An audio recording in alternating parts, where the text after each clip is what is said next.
Hello again, hammerheads. Travesty time. You're not gonna believe what's happened. I'm devastated.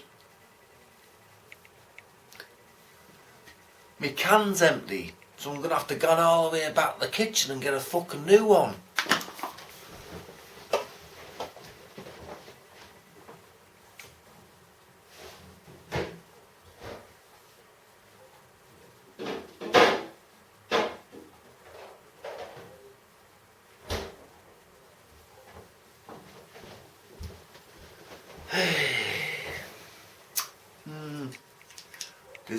Disasters.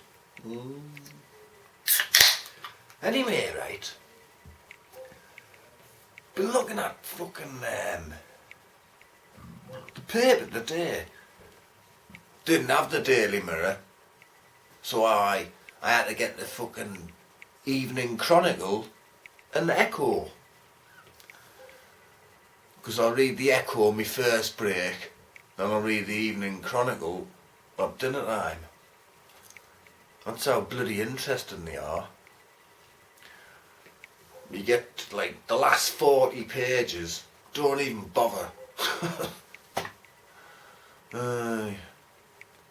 Anyway, I had to read, I'm reading through them, right, both of them papers. One's a Sunderland one, one's a Newcastle one, right, and they both had this fucking Geordie show all over the place. And everyone last night on Facebook was banging on about it, man. I think the first series was last night. Aye, the first episode anyway. Because everyone on Facebook, wait, is this lass at work? Oh, I'm so excited. Can't wait to see that. And everyone's telling her, do not watch it, man, it's going to be shite. They're all thinking that they're going to be dead, well known, and fame and fortune, just like The Only Way is Essex. What is it? I mean, they're not all Geordies, right, in this pile of shit fucking series that's just about, well, it's just started. They're not all Geordies. But that's the thing, you see. Why do Southerners perceive everybody who lives a bit more north than the Midlands as a fucking Geordie? Geordies come from Newcastle, not fucking Sunderland, not fucking Middlesbrough, not Manchester. That's the North West, you plonkers. I was in London and it says, you sound just like off Coronation Street. Well, they said it in a Cockney accent, like, you sound just like off fucking Coronation Street, mate. I went, eh? That's Manchester. I live in Wearside. Sunderland's like 3 miles that way. Newcastle's about 6 miles that way. And I'm in between. So, I was born in Yorkshire anyway. I've lived all over the bloody place. Anyway, sorry about the tangent.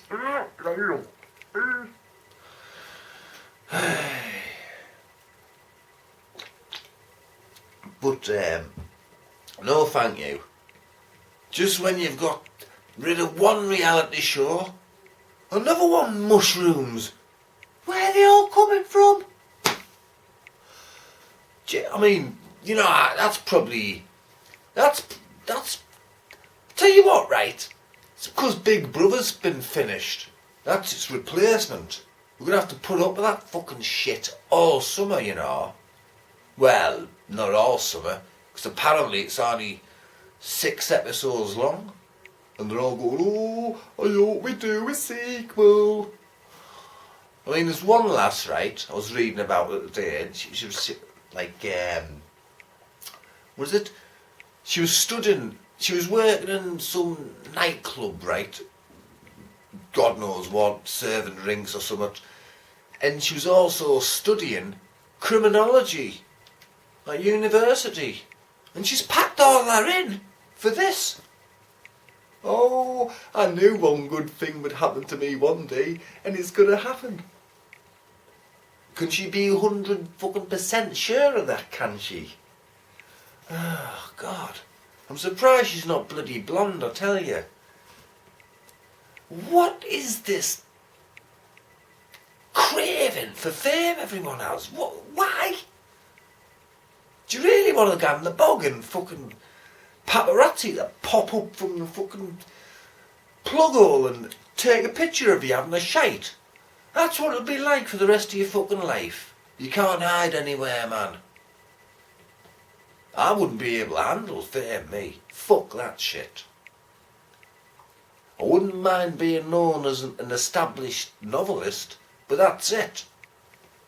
Novel writers are normally a bit reclusive and anyway, aren't they? Bit undercover and all that. You hardly see them. I wouldn't have any photos and any books. No way. If you noticed, my first novel that's out there for sale, that's not got any pictures of us on it. Well, shit. You know what I look like now. But this will only get about 1 or 2 views anyway. So really, who am I talking to?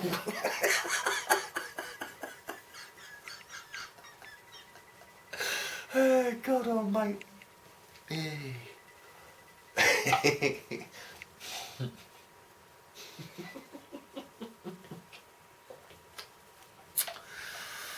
Yeah.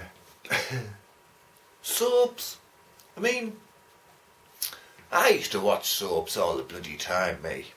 So it's not like I can't like sit here and, you know, criticise them and here and there, because I did at the time. But I used to be into them. I'm ashamed to admit it now. But you know, I was married at the time. I haven't gone back to the friggin' late 90s and that. Used to watch them, you know, implicitly. Every single time. I mean, Brookside was my favourite. That was like just the boy of soaps, that. And if you ever seen any of them Brookside videos, The Lost Weekend and the other one, it's fucking effing and blind and everything, man. There's one part when Barry Grant, what was it? He says, "They're fucking twat." And it's like, that's Brookside. Well, there were 18s like them two. But anyway, getting back to it. I used to watch soaps then. And then later on I still did when I was living with bloody Sunnings. Angie, if you didn't know who that is. But, I used to watch them then, and then we split up. She used to come round every now and then, and are you not putting them a deal on, like? Nah. Go on. No way. I'll put it on with the sound down and I'll put a CD on. And she says, "Oh, go on." No, I wouldn't watch them anymore, man. Just like, I think I like grew up a little bit. Well, if you don't grow up at that age, you never will. I've only gone back a few years, for God's sake. And like, EastEnders, right? EastEnders. I mean, I haven't watched it for well over a year. So when I was living at my mum's, when them weren't supposed to be up here, and I was paying them bloody rent and that, but because they had a holiday home. Anyway, to cut a long story short, I used to watch them all then, because her and her husband, they're obsessed with them. All these reality shows and all, dancing on ice and sticking your head up your arse and fucking Britain's got absolutely no talent whatsoever and all this crap.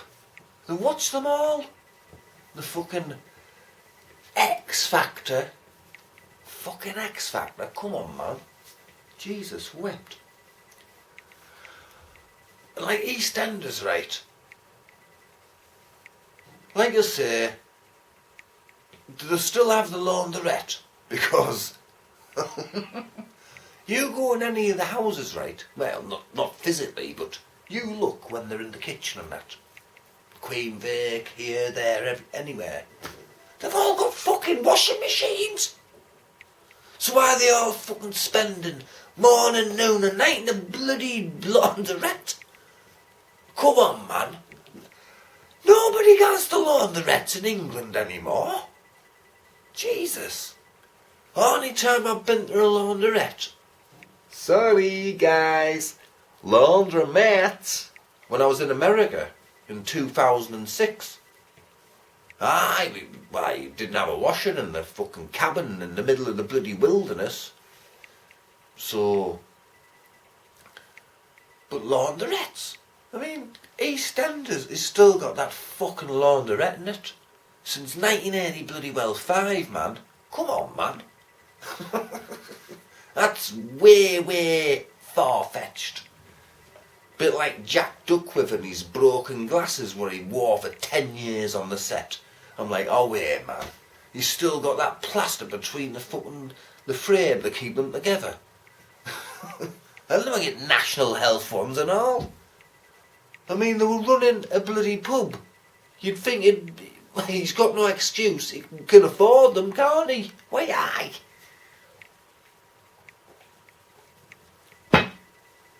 Hey, but that fucking Geordie Shore, right?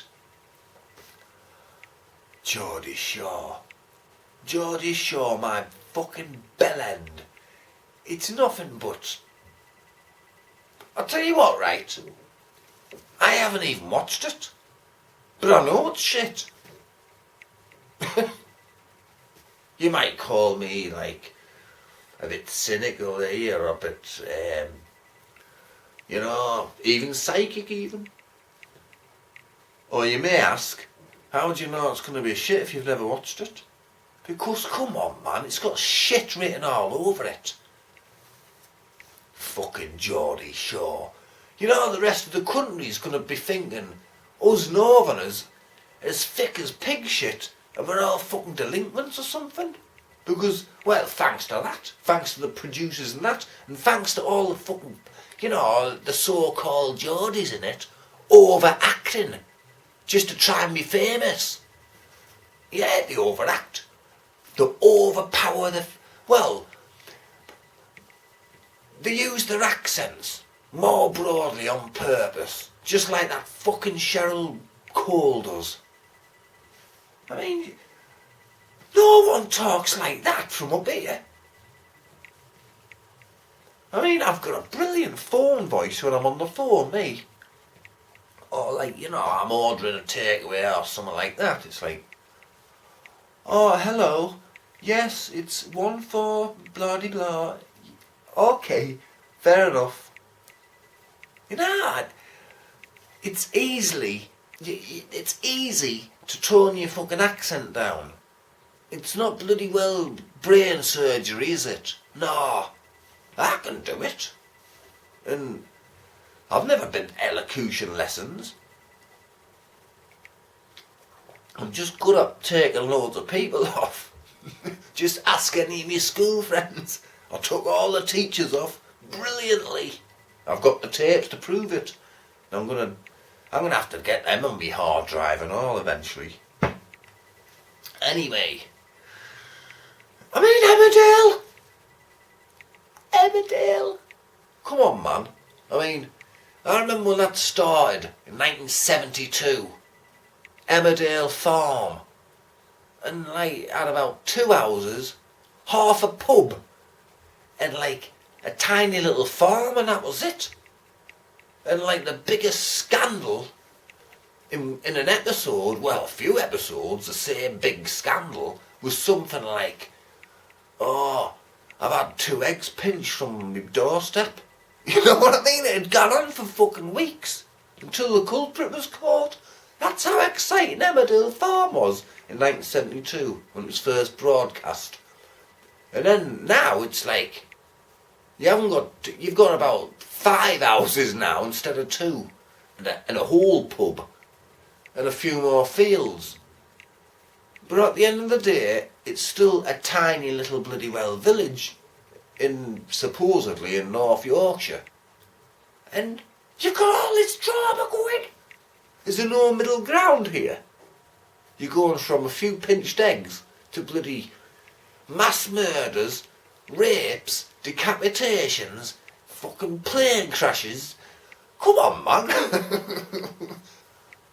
That's the reason I don't watch that anymore. It's bloody ridiculous, man. And that's for Coronation Street.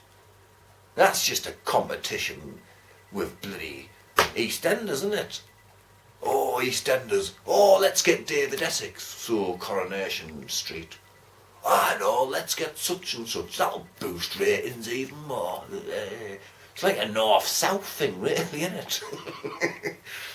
Oh, God. Anyway, sorry for boring you again, hammerheads. But I'm off now. Cheerio.